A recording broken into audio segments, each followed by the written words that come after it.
You ask Tiger to solve. This deals with linear equations with one unknown. The final result is x equals 9. Let's solve it step by step. Simplify the expression. Expand the parentheses. Simplify the arithmetic.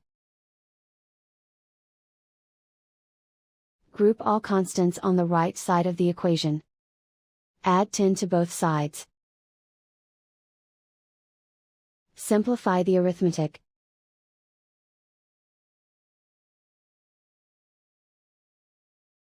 Isolate the x. Divide both sides by 2. Simplify the fraction.